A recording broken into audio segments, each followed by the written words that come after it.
Government smart middle school Mehndipur ਸ਼ਹੀਦ ਭਗਤ ਸਿੰਘ ਨਗਰ ਤੋਂ ਹੋ ਰਹੇ ਉਡਾਨ ਸੰਬੰਧਿਤ ਬ੍ਰੋਡਕਾਸਟ ਵਿੱਚ ਮੈਂ ਰਾਜੀਵ ਸ਼ਰਮਾ ਤੁਹਾਡਾ ਸਾਰਿਆਂ ਦਾ ਬਹੁਤ-ਬਹੁਤ ਸਵਾਗਤ ਕਰਦਾ ਹਾਂ ਤੇ ਅੱਜ ਦੇ ਸੈਸ਼ਨ ਦੇ ਵਿੱਚ ਅਸੀਂ ਕਰਾਂਗੇ 9ਵੀਂ ਅਤੇ 10ਵੀਂ ਜਮਾਤ ਦੇ ਵਿਦਿਆਰਥੀਆਂ ਲਈ ਸੈਸ਼ਨ 2020-21 ਦੀ ਦੁਹਰਾਈ ਸ਼ੀਟ ਤੇ ਅਸੀਂ ਕਰਨੀ ਹੈ ਸ਼ੀਟ ਨੰਬਰ 1 ਤੋਂ ਲੈ ਕੇ ਸ਼ੀਟ ਨੰਬਰ 5 ਤੱਕ ਦੀ ਦੁਹਰਾਈ।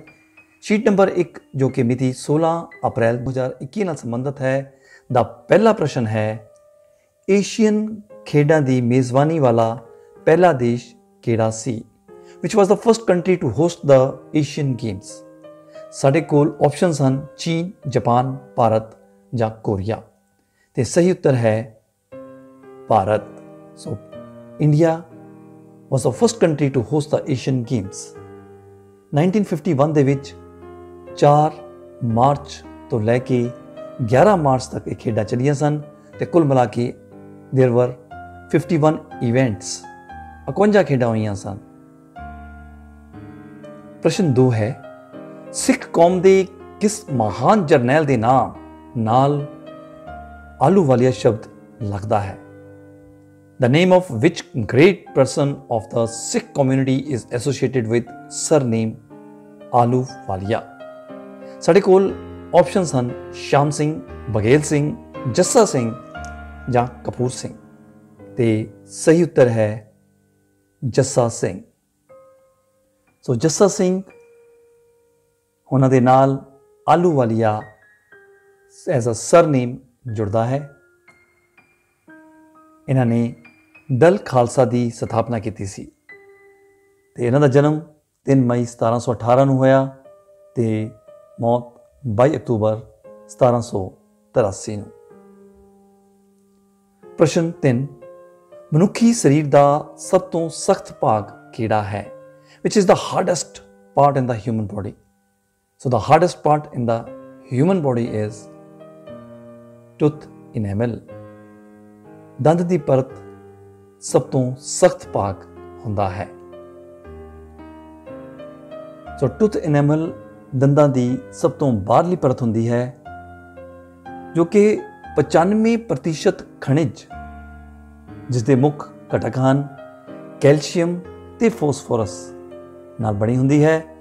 4% ਵਿੱਚ ਪਾਣੀ ਤੇ 1% ਪ੍ਰੋਟੀਨ ਹੁੰਦਾ ਹੈ।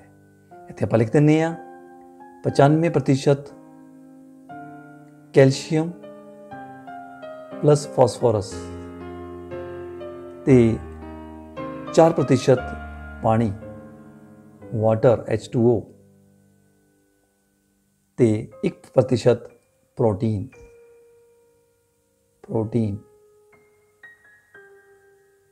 ਠੀਕ ਹੈ ਜੀ। ਪ੍ਰਸ਼ਨ 4, ਝੁਕਿਆ ਹੋਇਆ ਝੰਡਾ ਕਿਸ ਗੱਲ ਦਾ ਪ੍ਰਤੀਕ ਹੈ? What does the lowered flag symbolize? ਸਾਡੇ ਕੋਲ ਆਪਸ਼ਨਸ ਹਨ ਸੰਘਰਸ਼ ਦਾ, ਰਾਸ਼ਟਰੀ ਸ਼ੌਕ ਦਾ, ਸ਼ਾਂਤੀ ਦਾ ਜਾਂ ਖਤਰੇ ਦਾ ਤੇ ਸਹੀ ਉੱਤਰ ਹੈ ਰਾਸ਼ਟਰੀ ਸ਼ੌਕ ਦਾ ਆਫ ਨੈਸ਼ਨਲ ਮਾਰਨਿੰਗ। ਪ੍ਰਸ਼ਨ 5 ਹੈ, ਦਿੱਤੇ ਗਏ ਸ਼ਬਦਾਂ ਦੇ ਅੱਖਰਾਂ ਤੋਂ ਹੇਠ ਲਿਖਿਆਂ ਵਿੱਚੋਂ ਕਿਹੜਾ ਸ਼ਬਦ ਨਹੀਂ ਬਣਾਇਆ ਜਾ ਸਕਦਾ? Which of the following word cannot be made from the letters given in the question? So letters ਸਾਡੇ ਕੋਲ ਹੈ REASONABLE ਤੇ ਇਹਨਾਂ ਲੈਟਰਸ ਦਾ ਯੂਜ਼ ਕਰਦੇ ਹੋਏ ਅਸੀਂ ਦੇਖਣਾ ਹੈ ਕਿ ਦਿੱਤੇ ਗਏ ਆਪਸ਼ਨਸ ਵਿੱਚੋਂ ਕਿਹੜਾ ਵਰਡ ਨਹੀਂ ਬਣ ਸਕਦਾ। ਤਾਂ ਊੜਾ ਵਰਡ ਦੇਖਦੇ ਹਾਂ BRAIN ਤੇ ਬੜੇ ਧਿਆਨਪੂਰਵਕ ਦੇਖਣ ਦੀ ਵੀ ਲੋੜ ਨਹੀਂ ਹੈ ਨਹੀਂ। ਸਾਹਮਣੇ ਪ੍ਰਤੱਖ ਦਿਸਦਾ ਹੈ ਕਿ ਬ੍ਰੇਨ ਦੇ ਵਿੱਚ ਆਈ ਲੱਗਾ ਹੋਇਆ ਹੈ ਤੇ ਰੀਜ਼ਨੇਬਲ ਵਿੱਚ ਆਈ ਨਹੀਂ ਹੈ। ਇਸ ਦਾ ਮਤਲਬ ਰੀਜ਼ਨੇਬਲ ਤੋਂ ਸਾਨੂੰ ਆਈ ਲੈਟਰ ਨਹੀਂ ਮਿਲ ਸਕਦਾ। ਇਸ ਕਰਕੇ ਸਹੀ ਉੱਤਰ ਸਾਡੇ ਕੋਲ ਹੋਏਗਾ ਊੜਾ ਬ੍ਰੇਨ। ਪ੍ਰਸ਼ਨ 6 ਹੈ, ਸਭ ਤੋਂ ਘੱਟ ਸਥਿਤਿਜ ਊਰਜਾ ਤੁਹਾਡੇ ਸਰੀਰ ਉੱਤੇ ਕਦੋਂ ਲੱਗਦਾ ਹੈ? Potential energy of your body is minimum when you options are standing, sitting on the surface of the earth, sitting on a chair, lying down on the ground ਤੇ ਸਹੀ ਉੱਤਰ ਹੈ ਸੱਸਾ lying down on the ground. ਤੇ potential energy ਹੁੰਦਾ है mass into gravity into height. So PE is equal to mgh, where m is the mass of the body, g is the gravity of the earth and h is the height of the body। प्रश्न 7, ਹੇਠ ਲਿਖੇ ਨਿਯਮਾਂ ਵਿੱਚੋਂ ਕਿਹੜਾ ਸਰਬੰਗ ਸਮਤਾ ਦਾ ਨਿਯਮ ਨਹੀਂ ਹੈ? Which of the following rules is not a rule of congruence? ਸਾਨੂੰ ਪਤਾ ਹੈ congruence ਦੇ 4 ਰੂਲਸ ਕਿਹੜੇ ਹਨ? SSS, SSS, ASA, SAS ਤੇ RHS। ਇਸ ਪ੍ਰਕਾਰ ਸਾਡੇ ਕੋਲ SAS ਇਹ ਰੂਲ ਹੈ,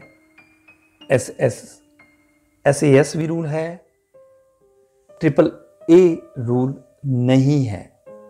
ਇਸ ਕਰਕੇ ਜੋ ਸਾਡਾ ਆਪਸ਼ਨ ਹੋਏਗੀ ਉਹ ਹੋਏਗੀ ED। ਪ੍ਰਸ਼ਨ 8, ਨੋਬਲ ਪੁਰਸਕਾਰ ਪ੍ਰਾਪਤ ਕਰਨ ਵਾਲੇ ਪਹਿਲੇ ਭਾਰਤੀ ਕੌਣ ਸਨ? Who was the first Indian to receive the Nobel Prize? Options ਹਨ Mother Teresa, Hargobind Tagore, CV Raman ਤੇ ਸੱਸਾ ਹੈ ਰਵਿੰਦਰਨਾਥ ਟੈਗੋਰ। ਤੇ ਸਹੀ ਉੱਤਰ ਹੈ ਰਵਿੰਦਰਨਾਥ ਟੈਗੋਰ। ਤੇ ਸਾਡੇ ਕੋਲ ਆਪਸ਼ਨਸ ਹਨ ਟੌਪ ਸਰਫੇਸ, ਸਾਈਡਸ, ਬੋਟਮ ਜਾਂ ਮਿਡਲ ਸਰਫੇਸ। ਤੇ ਸਹੀ ਉੱਤਰ ਹੈ from the bottom. So E ਸਹੀ ਉੱਤਰ ਹੈ। ਸਭ ਤੋਂ ਪਹਿਲਾਂ ਗਲੇਸ਼ੀਅਰ ਬਿਲਕੁਲ ਹੇਠਿਓਂ ਪਿਘਲਣਾ ਸ਼ੁਰੂ ਕਰਦੇ ਹਨ।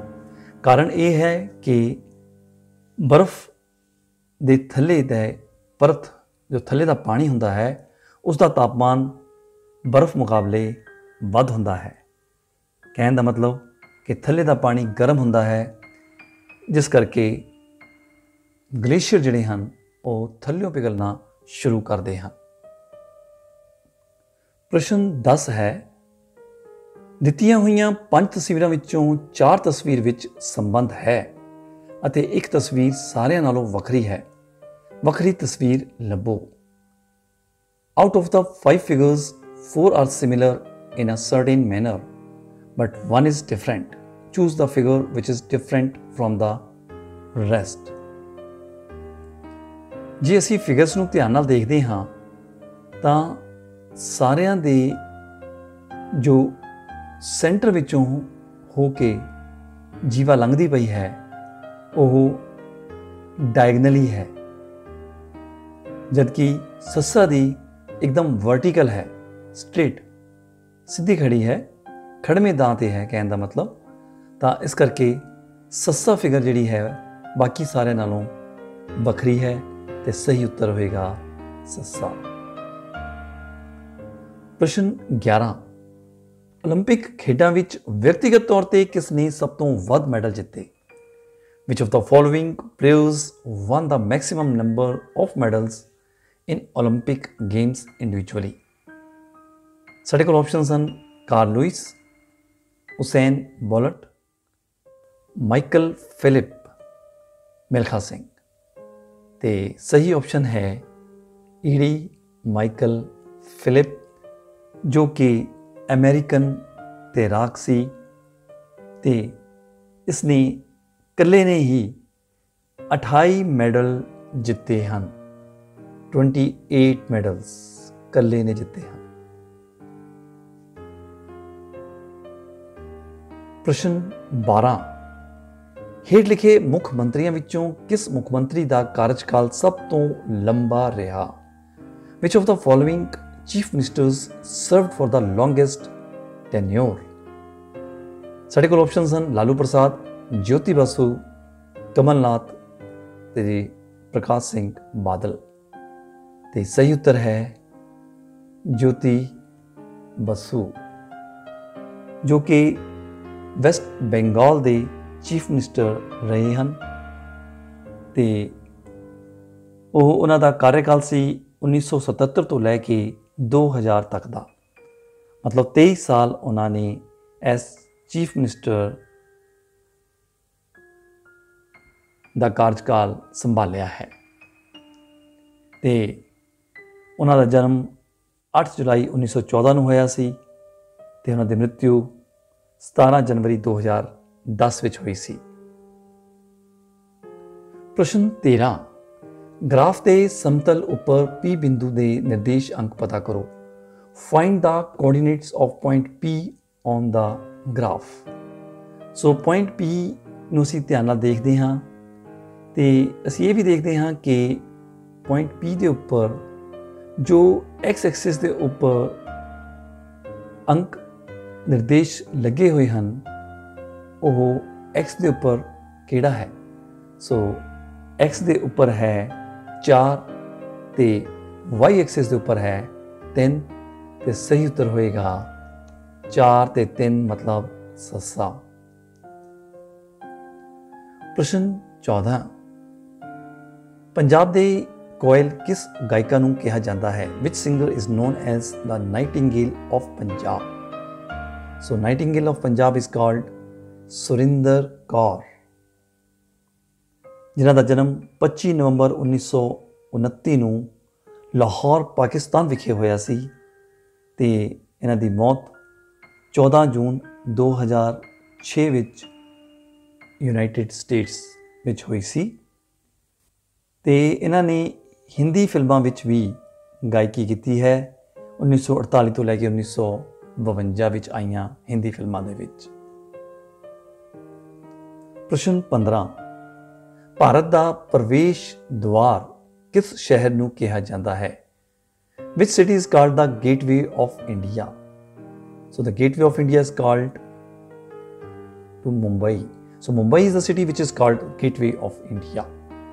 ਭਾਰਤ ਦਾ ਪ੍ਰਵੇਸ਼ ਦੁਆਰ ਮੁੰਬਈ ਨੂੰ ਕਿਹਾ ਜਾਂਦਾ ਹੈ ਤੇ ਜੋ ਗੇਟਵੇ ਆਫ ਇੰਡੀਆ ਹੈ ਇਹ ਬਣਾਇਆ ਗਿਆ ਸੀ ਕਿੰਗ ਜਾਰਜ ਅਤੇ ਕੁਈਨ ਮੈਰੀ ਨੂੰ ਵੈਲਕਮ ਕਰਨ ਲਈ ਜਦੋਂ ਉਹ 1911 ਵਿੱਚ ਇੰਡੀਆ ਆਏ ਸੀ। ਸੋ ਇਸ ਪ੍ਰਸ਼ਨ ਦੇ ਨਾਲ ਹੀ ਅੱਜ ਦਾ ਇਹ ਸੈਸ਼ਨ ਇੱਥੇ ਹੀ ਸਮਾਪਤ ਹੁੰਦਾ ਹੈ। ਫਿਰ ਮਿਲਾਂਗੇ ਹੋਰ ਅਗਲੀਆਂ 5 ਸ਼ੀਟਾਂ ਦੇ ਨਾਲ। ਉਦ ਤੱਕ ਲਈ ਮੇਰੇ ਵੱਲੋਂ ਤੁਹਾਨੂੰ ਸਾਰਿਆਂ ਨੂੰ ਬਹੁਤ ਬਹੁਤ ਸ਼ੁਭਕਾਮਨਾਵਾਂ। ਧੰਨਵਾਦ।